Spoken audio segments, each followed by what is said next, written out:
या को तो छोड़ना नहीं चाहिए। ये नारी जाति पर धब्बा है, ये जो है रिश्तों को जो बनाया जाता है उस पर ये औरत धब्बा है। इसको शर्म आनी चाहिए। गोल्ड डिगर है, गोल्ड डिगर, झूठी, मक्कार, घटिया, छोटे संस्कारों वाली लड़की है ये, जिसने शर्मसार कर दिया है हम सबको, सही में शर्मसार कर दिया है। इसको छोड़ा नहीं जाना चाहिए। एंटीसिपेटरी बेल लगाए, सुप्रीम कोर्ट जाए, लेकिन बिहार की पुलिस को इसको अरेस्ट करके लेकर के जाना चाहिए अपने साथ खींच के, और इसकी वहां पर जो है ना 3rd डिग्री लगा के इनसे पूछना चाहिए कि बता तूने क्या किया उसके साथ। आप सोचो, उसके मतलब पैसे ले गई और उसकी रिपोर्ट्स लेकर के बोल रही है कि मैं तेरे को बदनाम कर दूंगी। कंपनी में डायरेक्टर, 2 कंपनियों में डायरेक्टर, इसका भाई भी डायरेक्टर है एक कंपनी में, बाय द वे। नहीं बुलाया मुंबई पुलिस ने, वो डायरेक्टर था, क्यों नहीं बुलाया? उसका भाई है, वो उसके साथ रह रही, तो कुछ दिन पहले वहां से चली जाती है। उसके बाद सुशांत सिंह राजपूत खत्म हो जाते हैं, वहां के सीसीटीवी कैमरास बंद हो जाते हैं, जो प्लान्ड तुम्हारे नैरेटिव्स होते हैं वो सारे के सारे पूरे मीडिया में आ जाते हैं, सारी कहानी वेल प्लान तरीके से आ जाती है। तुम तमाशा करना शुरू कर देती हो, झूठ बोलना शुरू कर देती हो। ये उस बच्चे को तुमने उसके परिवार से दूर रखा, उसके परिवार को भी नहीं तुम साथ में आने दे रही हो। तो इसको पकड़ना और इसको सलाखों के पीछे डालना बहुत ज्यादा जरूरी है, और ये लड़ाई लड़ते रहेंगे जब तक ये पीछे नहीं गई। महेश भट्ट, अभी उसको मुंबई पुलिस ने महेश भट्ट को इंटरोगेट किया था। महेश भट्ट ने क्या बोला? महेश भट्ट ने बोला कि मैं एसएसआर को अपने लाइफ टाइम में सिर्फ 2 बार मिला, और वो भी बड़ी फॉर्मल सी मीटिंग थी। अरे मिस्टर महेश भट्ट, झूठे आदमी, बुढ़े हो गए हो तुम, इतने बुजुर्ग हो तुम, अपनी उम्र का तो ख्याल रखो।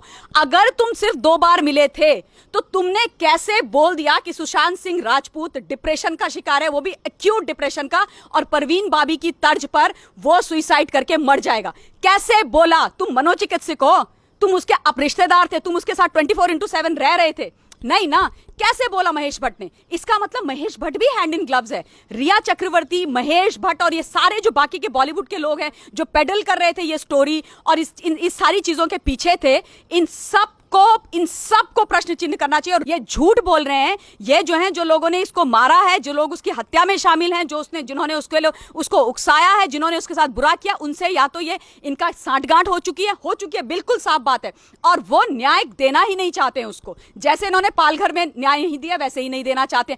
अनिल देशमुख जी को रिजाइन कर देना चाहिए। मैम, सुशांत सिंह राजपूत के मुद्दे में सुशांत सिंह राजपूत के पिताजी ने रिया चक्रवर्ती के ऊपर एफआईआर दर्ज करा दी थी, तो अब रिया चक्रवर्ती सुप्रीम कोर्ट पहुंच गई हैं और ये कह रही हैं कि जो केस बिहार पुलिस के पास है वो मुंबई पुलिस को ट्रांसफर कर दिया जाए। देखिए, जहां तक इस लड़की का सवाल है, रिया चक्रवर्ती, इसके बारे में मैं आपके चैनल के माध्यम से बहुत पहले बहुत सारी चीजों का खुलासा कर चुकी हूँ, और मुझे इस पर बिल्कुल भी डे 1 से कोई भरोसा नहीं था, क्योंकि कुछ लोग होते हैं ना, आप उनको देख करके समझ जाते हो। जो लड़की उसकी मृत्यु के बाद कुछ दिनों के बाद अपना जन्मदिन मनाती है इतनी शानो शौकत से, और उसके चेहरे पर कोई असर ही नहीं है, वो उसके फ्यूनरल में नहीं जाती है, उसके पेरेंट्स से नहीं मिलती है, उनको एक फोन नहीं करती है, उसको काहे का दुख, उसको काहे की परेशानी। और अब जिस तरीके के खुलासे उसके बारे में आ रहे हैं सामने, मतलब इतना दुख हो रहा है, मुझे इतना बुरा लग रहा है कि इस लड़की ने जो है ना, ऐसी लड़कियां, ऐसी औरतें होती हैं जो नारी शब्द से लोगों का विश्वास हटा देती हैं, प्यार से, रिलेशनशिप से, रिश्तों में से विश्वास हटा देती हैं। ये ऐसी ही औरतें होती हैं जो एक्चुअली बदनाम करने के लिए बिल्कुल तत्पर रहती हैं। शर्म आनी चाहिए इस लड़की को। इसने सुशांत सिंह राजपूत को बर्बाद करने में कोई कसर नहीं छोड़ी। अब आप देखिए, उनके पिताजी ने बोला है कि उन्होंने 25 फरवरी 2020 को मुंबई की पुलिस के एक डीसीपी को फोन करके बोला था कि हमारे बच्चे की जान को खतरा है, एसएसआर की जान को खतरा है, उसका पैसा कोई साइफन ऑफ कर रहा है, उसका पैसा चुराया जा रहा है बड़े प्लान तरीके से, और उसको पागल घोषित करने की तैयारी की जा रही है। आप सोचो, फरवरी 25 को यह बात बोल दी गई, और उसके बाद उसने जो है, उसकी मृत्यु हुई 14 जून को। क्या कर रही थी मुंबई की पुलिस? सो रहे थे क्या? एक पिता तुमको फोन करके बोल रहा है। आप सोचो, ये तो उस व्यक्ति के बारे की बात है श्रेन, जो इतना बड़ा हमारा एक्टर, हमारे देश का एक हीरा था। कॉमन जनता के साथ मुंबई की पुलिस क्या करती होगी, क्या होता होगा, कोई पूछने वाला भी नहीं होगा। तो साफ है कि ये जो सब मुंबई पुलिस है वो भी संदेह के घेरे में। जहां तक इस लड़की का सवाल है, आप सोचिए, उसका जो अकाउंट है एसएसआर का, उसमें 17 करोड़ रुपए आए, और 17 करोड़ रुपए में से 15 करोड़ रुपए इस रिया चक्रवर्ती ने वहां से ट्रांसफर कर दिए, एंड वो भी लॉकडाउन के समय पे। 15 करोड़ रुपए तुमने निकाल करके डाल दिए अपने अकाउंट्स में, अपने जेब में। उनसे पूछा तो सही, कोई कैसे कर दिया तुमने? उसका सारा वो जो सीए था एसएसआर का, वो इसका व्यक्ति था, उसके बाद उसके जितने भी क्रेडिट डेबिट कार्ड थे सारे उसकी पोजीशन में थे, सारे वो अपने पास रखती थी। और देखिए कितनी घटिया, मतलब गोल्ड डिगर है ये लड़की, गोल्ड डिगर है ये पूरा, मतलब एक फुल प्रूफ प्लान बना करके इसकी जिंदगी में आई थी। इसको कोई प्यार व्यार नहीं था सुशांत सिंह राजपूत से, इसने पूरा तमाशा किया, पूरी कंस्पिरेसी करी, महेश भट्ट के साथ मिलकर के करी, अपने माता पिता और अपने भाई के साथ मिलकर करी। इसके परिवार वालों को भी शर्म आनी चाहिए कि किस तरीके के संस्कार और किस तरीके की अपब्रिंगिंग उन्होंने अपनी बेटी को दिया है। मेहनत करना सिखा देते, नमक रोटी खाना सिखा देते, जिंदगी बर्बाद करके, चोरी धोखाधड़ी करके किसी का पैसा लेना सिखाया है तुमने, ये सिखाया है तुमने अपनी औलाद को। शर्म आनी चाहिए। बहुत अच्छा हुआ कि उनके पिताजी ने फाइनली जो क्या कहते हैं एफआईआर थी वो करवा दी पटना के अंदर। मुझे बहुत खुशी, और मैं उनके साथ खड़ी हूं, डे वन से खड़ी हूं। क्योंकि आप सोचिए वो पिता जिसको पता था कि वो हमारे बेटे को ये लड़की हमसे दूर कर रही है, लेकिन क्या हो जाता है ना कि माता पिता भी थोड़े चुप हो जाते हैं, कई बार चुप हो जाते हैं। वो लगता है कि लड़का बड़ा है, जवान है, नहीं वो चीजें हो रही उस हिसाब से, लेकिन उनको अंदेशा था। उसकी बहन ने अपना व्हाट्सएप के एक चैट जो है एसएसआर के साथ वाली, उसको भी उसने अपने इंस्टा में डाला है, जिसमें वो लिख रही है कि मैं तुझसे बहुत प्यार करती हूँ, वी मिस यू, तू यहाँ आ जा। तो वो लिख रहा है कि दीदी मेरा बहुत मन करता है आने का। और उसके बाद इसने उसको वहां जाने नहीं दिया, अपनी बहन के पास नहीं जाने दिया, अपने पिता से बात नहीं करने दी। ये बड़े प्लान्ड तरीके से इसने जो है ना एक पूरा नैरेटिव बना के रखा हुआ था। इसने धीरे धीरे लोगों के पास जा करके एक कहानी बिल्ड करनी शुरू कर दी कि ये मेंटली अनस्टेबल है, इसको जो है बाइपोलर डिसऑर्डर है, ये स्क्रोजोफेनिक है, मैं इसका इलाज करवा रही हूँ, मैं इसका ध्यान रख रही हूँ। कभी महेश भट्ट के कंधे में जाकर के रो रही है, कभी इसके कंधे में जाकर के रो रही है। ये सारे तमाशे औरत करती रही। और उसके बाद इसने जो है उसको वो डॉक्टर से दिखाया जो महेश भट्ट ने रिकमेंड किया था, जो इसके अपने डॉक्टर्स थे। और वो डॉक्टर को भी पकड़ना चाहिए, उनका भी इंटरोगेशन होना चाहिए। उनको क्यों छोड़ा जा रहा है? उनको बुला के पूछो कि एक सेन माइंड का बंदा, एक स्वस्थ लड़के को तुमने कितने पैसे लेकर के, कितनी घूस लेकर के मेंटली अनस्टेबल घोषित किया।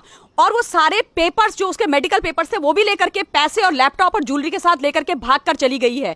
आप बताइए, उसको वो ओवरडोज देते थे दवाइयों की। कितना खतरनाक प्लान है ये, मतलब आत्मा से हर जाती है। मैं कल से इतने स्ट्रेस में हूं, मुझे इतना बुरा लग रहा है कि वो लड़का पूरे इस पैंडेमिक में, लॉकडाउन के समय पे, जब वो किसी से बात नहीं कर पाता था, घर से बाहर नहीं जा पा रहा था, ये औरत मौत काल बनकर के उसके सर पे बैठी हुई थी और उसकी जिंदगी दिन प्रतिदिन उसको तिल तिल मार रही थी, उसको खत्म कर रही थी।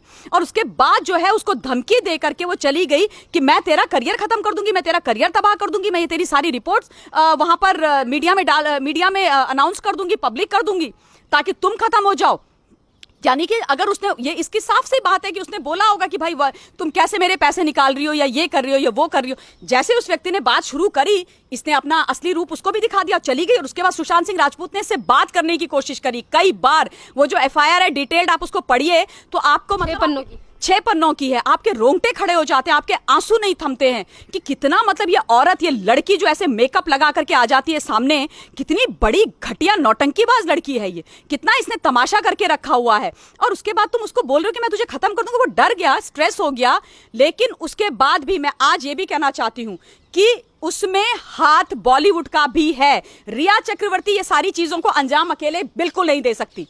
उसके साथ एक ग्रुप है, महेश भट्ट है, उसके माता पिता हैं, उसके अलावा वो लोग हैं जिन्होंने ये जो कंस्पिरेसी थ्योरी जो बिल्ड की जा रही थी, स्किज़ोफ्रेनिक होने की, डिप्रेशन में होने की, बाइपोलर डिसऑर्डर होने की, इन लोगों ने इसको इको करते रहे, उसके बारे में लिखते रहे, उसके बारे में गंदा गंदा छापते रहे। ये जितने भी मीडिया ये वहां के जो हाउसेज है, प्रोडक्शन हाउसेज बड़े बड़े, वो सारे इस थ्योरी को हर जगह बोलते रहे। उसके ऊपर इन्होंने दरवाजे शट कर दिए। क्यों कर दिए? क्यों कर दिया? अगर तुम अपने बच्चे के साथ, अपने व्यक्ति के साथ नहीं खड़े होगे तो यही होगा ना, कोई भी उसका गलत इस्तेमाल करेगा। तो इसमें उनका बहुत बड़ा हाथ है। ये कहना कि उनका हाथ नहीं है, नहीं, आई डिसएग्री, मैं ये बात नहीं मानती हूं। और अभी भी मैं ये कहती हूं कि ये जो कहते हैं कि इसने सुसाइड करी है, मैं मन से कन्विंस नहीं हूं। और कन्विंस इसलिए नहीं हूं, ऑनेस्टली स्पीकिंग, अगर आप पूरी चीजें देखिए उस दिन आप बताइए जो लड़का परेशान था या जो भी था, ये जो कहानी है, ये कहानी किसने सुनाई कि उसने रात में पार्टी करी? कौन है इस इंफॉर्मेशन का source? Who's the source of information of this particular news कि सुशांत सिंह राजपूत बड़ा खुश था, उसको एक मूवी मिल चुकी थी and he decided to party with his friends. कौन है वो सोर्स? उसके बाद कौन है वो सोर्स जिसने ये बोला कि सुबह जो है जब वो उठा तो उसने एक गेम खेला, उसके बाद वो परफेक्टली फाइन था, उसने अपनी सिस्टर से फोन पे बात किया, उसने जूस पिया, उसके बाद उसने दरवाजा नहीं खोला जब हाउस हेल्प ने क्या कहते हैं उसका डोर नॉक किया। इसका मतलब ये सारी चीजें हुई नहीं है। और एक और कंस्पिरेसी थी कि सुशांत सिंह राजपूत ने 3-4 दिन पहले या हफ्ता भर पहले अपने पूरे जितने भी उसके हाउस हेल्प थे सबको सैलरी दे दी, ये बोल करके कि मैं शायद आगे तुम्हें सैलरी ना दे पाऊं। ये सारी प्लांटेड स्टोरीज हैं, वेल थॉट ऑफ स्टोरीज है। ये सारी चीजें डाल करके ऐसा बनाया गया था कि भैया सुशांत सिंह राजपूत ने आत्महत्या करने का सोचा था। आप सोचो कितना खतरनाक, कितना क्रिमिनल माइंडसेट है ये, कितना गंदा माइंडसेट। आप सोचो ये लड़की किसी को भी बर्बाद कर दे, मतलब इसके लिए पैसे से ऊपर कुछ नहीं है। इसको तो इतनी घटिया है, ये नफरत हो गई है मुझे इससे। इसको यहाँ पे इन्होंने रिया चक्रवर्ती आज जो सुप्रीम कोर्ट गई तो उन्होंने ये कहा कि बिहार पुलिस को, ये मुंबई पुलिस को केस सौंप देना चाहिए। यहाँ पर बिहार पुलिस ने मना कर दिया है कि वो केस नहीं सौंपेगी। तो यहाँ पर बड़ी बात ये भी है ना कि जिस तरीके का बयान सुशांत सिंह राजपूत के पिता की तरफ से आया, उन्होंने कहा कि पहले भी मैंने FIR कराने की कोशिश की पर मुंबई पुलिस में हो नहीं पाई, और सुब्रमण्यम स्वामी ने भी इसी तरह का बयान दिया है। देखिए, बिल्कुल उनके पिताजी ने जो बोला, आदरणीय सुब्रमण्यम स्वामी जी ने जो बोला, बिल्कुल सही बात है। और रिया चक्रवर्ती के तो पैरों के नीचे से जमीन खिसक गई, सुबह से गायब है अपने घर से, घर में ही नहीं है। बिहार की पुलिस वहां पहुंची भी है उसको अरेस्ट करने के लिए, क्योंकि जो धाराएं उस पर लगाई गई हैं वो है कि उसको सुसाइड के लिए उकसाने की, चोरी की, और क्या कहते हैं उसके साथ गलत अनलॉफुल तरीके से उसको अपने कब्जे में रखने की। ये जो है सारी की सारी नॉन बेलेबल धाराएं हैं, लेकिन वो गायब है। अब उसका वकील है वो चला गया है सुप्रीम कोर्ट में, और वो अपना एंटीसिपेटरी बेल के लिए उन्होंने अप्रोच करना शुरू कर दिया है। अगर तुम इतनी साफ सच्ची हो तो जाओ ना पुलिस के सामने, क्यों डर रही हो, क्यों अवॉइड कर रही हो पुलिस का अरेस्ट? अभी तक तो तुम बहुत बड़ी बड़ी बातें कर रही थी, निकल के तुमने आदरणीय होम मिनिस्टर जी को ट्वीट कर दिया था कि नहीं सर, माननीय अमित शाह जी आप तो जो है इसकी CBI जांच कराओ, और मेरे को लोग गोल्ड डिगर बोल रहे हैं, मुझे बहुत बुरा लग रहा है, ये लग रहा है, वो सारा तमाशा। अब क्या हो गया? अब क्यों तेरे पैरों के नीचे से जमीन खिसक गई? मैं तो कहती हूँ इसको जो है बिल्कुल, ये जो केस है ये बिहार पुलिस के पास जाना चाहिए, क्योंकि FIR वहां पर हुई है। मुंबई की पुलिस ने तो अभी तक कोई FIR नहीं करी, और मुंबई की पुलिस मैं पहले भी बोल चुकी हूँ और मैं ये बात फिर से बोलती हूँ, व्हेन आई से दीज थिंग्स, इसका मतलब ये नहीं है कि हम लोग, और खासतौर पे हम खाकी का सम्मान नहीं करते हैं, दिल से करते हैं, लेकिन जिस तरीके की इन्होंने हरकतें करी, आप सोचिए 25 फरवरी को उसके पिताजी ने साफ बोल दिया, और उसके बाद से वो लड़का मर के चला गया। तुम्हें सारी चीजें पता है, तुम्हें सारी कहानी पता है। ये फेल हो गए हैं, ये झूठ बोल रहे हैं। ये जो है, जो लोगों ने इसको मारा है, जो लोग उसकी हत्या में शामिल हैं, जिन्होंने उसको उकसाया है, जिन्होंने उसके साथ बुरा किया, उनसे या तो ये इनका सांठगांठ हो चुकी है, बिल्कुल साफ बात है। और वो न्याय देना ही नहीं चाहते हैं उसको, जैसे इन्होंने पालघर में न्याय नहीं दिया वैसे ही नहीं देना चाहते। अनिल देशमुख जी को रिजाइन कर देना चाहिए, सीरियसली उनको। मैं दिल से बोल रही हूँ और बहुत ही भारी हृदय से बोल रही हूँ। आप बोलो ना, एक सामान्य नागरिक कहां जाएगा? कहां जाएंगे? किसके पास जाएंगे हम? पुलिस के पास जाएंगे, कोई सुनवाई नहीं है। गृह मंत्री के पास जाएंगे, कोई सुनवाई नहीं है। चीफ मिनिस्टर के पास जाएंगे, कोई सुनवाई नहीं है। मतलब क्या करेंगे? हम झेलते रहेंगे, अल्टीमेटली ऐसे मर जाएंगे। कोई सुनने वाला नहीं है, कोई बोलने वाला नहीं है। और अगर तुम बोलोगे तो उसके बाद बोला जाएगा जांच हो रही है। मैं अभी कुछ दिन पहले एक चैनल पे डिबेट करी थी, एनसीपी के एक लीडर, वो मुझे कहते हैं मैडम 90 दिन तक वेट कीजिए, 90 दिन तक वेट कीजिए। ये वहां की सरकार का ऑफिशियल स्टेटमेंट है, 90 डेज वेट कीजिए। काय का कीजिए? आज 44 दिन हो गए, क्या करा तुमने 44 दिन में? किसको तुमने इंट्रोगेट किया? कहां तुम्हारी FIR है? किसको तुमने अंदर किया? क्या तुमने पता किया? मजाक कर रखा है तुमने कानून के नाम पे, बिल्कुल धब्बा बनाया, जैसे तुमने पालघर में किया था कि जो देशमुख साहब ने बोला वही तुमने क्लोजर रिपोर्ट भर दी। अब इसमें भी तो देशमुख साहब ने यही बोला था ना कि उसने आत्महत्या करी है, वही भर के तुम कर दोगे। तो फिर अब तुम क्यों चाहते हो कि बिहार वालों ने जो FIR करी है, उसके पिताजी ने जो FIR करी है, उसको जो है यहां से वहां ट्रांसफर किया जाए? क्यों? करने दो। तुम भी ये चाहते हो ना कि जो कल्प्रिट है, जो लोग इस साजिश में शामिल हैं, वो पकड़े जाए। तो अगर तुम्हारा वो इंटेंशन है तो फिर क्यों तुम्हें परेशानी है? क्यों साथ दे रहे हो तुम उन लोगों का जिन्होंने एक बच्चा मार दिया? तुम्हारा टैक्स पेयर था ना, वो जो करोड़ों का रुपया कमाता था, किसको टैक्स देता था? तुमको देता था। तुम्हारा बच्चा था, ना दे टैक्स। मैं कहती हूं कोई रिक्शे वाला मारा जाए, उसके साथ ऐसा हो तो क्या वो तुम्हारा नागरिक नहीं है? क्या वो तुम्हारा वोटर नहीं है? क्या वो तुम्हारी जिम्मेदारी नहीं है? तुम क्या सफेद कपड़े पहन करके बड़े बड़े बंगलों में रह करके सिर्फ अपने आप को नेता बोलोगे, ये चाहोगे कि जनता तुम्हारे आगे पूरा टाइम हाथ जोड़ के रहे? इसलिए चुनते हैं क्या? इसलिए चुनी हुई सरकार आती है क्या? इसलिए लोकतंत्र है क्या? इसलिए पुलिस है क्या? पुलिस काई के लिए? खाकी वर्दी किस चीज के लिए? इस चीज के लिए है खाकी वर्दी कि इतना अन्याय करे, इतना गंदा काला घिनौना चेहरा सामने आए हो तो जनता को ये लगे कि हम कहां बैठे हुए हैं, ये महाराष्ट्र में हो क्या रहा है। नहीं चलेगा ये तमाशा, बिल्कुल भी नहीं चलेगा, किसी भी कीमत पे नहीं चलेगा। और दुख की बात यह है कि रिया के बारे में शुरू से चीजें बोली जा रही हैं, उनको एक बार ही बुलाया गया। मुझे याद है मैंने आपके चैनल पे जब बात करी थी, बार बार मैंने ये बोला था कि मुंबई पुलिस उसको दोबारा क्यों नहीं बुला रही है। जब 50 सिम वाला एपिसोड आया था तो मैंने बोला, टैग किया सीपी मुंबई को, सबको टैग करके ट्वीट किया और बोला कि प्लीज अगर आप लोग सीरियसली और सिंसियरली करना चाहते हैं तो रिया को दोबारा बुलाइए, आपको उसको बहुत सीरियसली इन्वेस्टिगेट करने की जरूरत है। इस लड़की को सब कुछ पता है, सब कुछ पता है। मैंने बाकी इंटरव्यूज में बोला, इतनी बार बोला, मैंने क्या इतने लोगों ने बोला, आप लोग तमाम तरीके से बोल रहे हैं, सारे लोग बोल रहे हैं, रिपब्लिक भारत चीख चीख के बोल रहा है। इनके कानों में जूं भी नहीं रेंग रही है, जूं भी नहीं रेंग रही है। तो क्या समझे हम, क्या समझे कि ये साथ में दर्ज होने के बाद अंकिता लोखंडे और कंगना रनौत की टीम ने भी ये ट्वीट किया है कि सत्य की जीत होगी। बिल्कुल सही बात है। कल आपको यकीन नहीं आएगा, मुझे भी मतलब वो सेंस ऑफ एक आता है ना, रिलीफ, वो हो गया। और आंखों से पता नहीं क्यों आंसू आने लगे। ये लगा कि चलो कम से कम इतने दिनों से हम लोग लड़े जा रहे हैं, बोले जा रहे हैं, कम से कम कुछ तो हुआ, तो सत्य की तो जीत होगी, सत्यमेव जयते। और जो ये लड़की है ये तो जाएगी जेल के सलाखों के पीछे। और मैं तो दिल से चाहती हूँ, मैं ईश्वर से प्रार्थना करती हूँ, बिहार की सरकार से बोलती हूँ, वहां की पुलिस से बोलती हूँ और उसके पिताजी को सबसे दोनों हाथ जोड़ के धन्यवाद देती हूँ कि सर हम आपके साथ हैं, आप बिल्कुल मत घबराइएगा। इस लड़की को, इस औरत को, इसके परिवार को बिल्कुल जेल भिजवाएंगे। SSR के जो भी गुनाहगार हैं, इसके अलावा भी उन सब को जो है बिल्कुल सजा दी जाएगी, क्योंकि वही ये डिजर्व करते हैं वहीं जाना। सलाखों के पीछे इनकी इसकी असली जगह है। जो बैठ करके सफेद कपड़े पहन करके ये हॉस्पिटल में चली गई थी ना, वो ये तमाशा नौटंकी अब नहीं चलेगी। मतलब महेश भट्ट, अभी उसको मुंबई पुलिस ने महेश भट्ट को इंटरोगेट किया था। महेश भट्ट ने क्या बोला?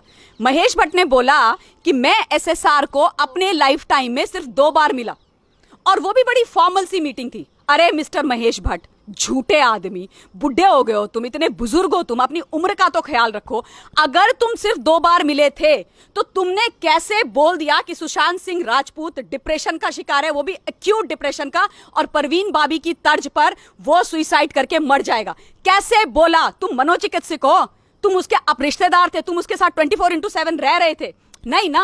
कैसे बोला महेश भट्ट ने? इसका मतलब महेश भट्ट भी हैंड इन ग्लव्स है। रिया चक्रवर्ती, महेश भट्ट और ये सारे जो बाकी के बॉलीवुड के लोग हैं जो पेडल कर रहे थे ये स्टोरी और इस सारी चीजों के पीछे थे, इन सब को प्रश्न चिन्ह करना चाहिए और रिया को तो छोड़ना नहीं चाहिए। ये नारी जाति पर धब्बा है, ये जो है रिश्तों को जो बनाया जाता है उस पर ये औरत धब्बा है। इसको शर्म आनी चाहिए। ये गोल्ड डिगर है, गोल्ड डिगर, झूठी, मक्कार, घटिया, छोटे संस्कारों वाली लड़की है ये, जिसने शर्मसार कर दिया है हम सबको, सही में शर्मसार कर दिया है। इसको छोड़ा नहीं जाना चाहिए। एंटीसिपेटरी बेल लगाए, सुप्रीम कोर्ट जाए, लेकिन बिहार की पुलिस को इसको अरेस्ट करके लेकर के जाना चाहिए अपने साथ खींच के, और इसकी वहां पर जो है ना 3rd डिग्री लगा के इससे पूछना चाहिए कि बता तूने क्या किया उसके साथ। आप सोचो, उसके मतलब पैसे ले गई और उसकी रिपोर्ट्स लेकर के बोल रही है कि मैं तेरे को बदनाम कर दूंगी। 2 कंपनियों में डायरेक्टर भी है, 2 कंपनियों में डायरेक्टर, इसका भाई भी डायरेक्टर है एक कंपनी में, बाय द वे, एक ब्रदर, इसका भाई भी। और भाई को अभी तक क्यों नहीं बुलाया मुंबई पुलिस ने? वो डायरेक्टर था, क्यों नहीं बुलाया? उसका भाई है, वो उसके साथ रह रही, तो कुछ दिन पहले वहां से चली जाती है। उसके बाद सुशांत सिंह राजपूत खत्म हो जाते हैं, वहां के CCTV कैमरास बंद हो जाते हैं, जो प्लान्ड तुम्हारे नैरेटिव्स होते हैं वो सारे के सारे पूरे मीडिया में आ जाते हैं, सारी कहानी वेल प्लान्ड तरीके से आ जाती है। तुम तमाशा करना शुरू कर देती हो, झूठ बोलना शुरू कर देती हो। ये उस बच्चे को तुमने उसके परिवार से दूर रखा, उसके परिवार को भी नहीं तुम साथ में आने दे रही हो। तो इसको पकड़ना और इसको सलाखों के पीछे डालना बहुत ज्यादा जरूरी है, और ये लड़ाई लड़ते रहेंगे जब तक ये पीछे नहीं गई। धन्यवाद।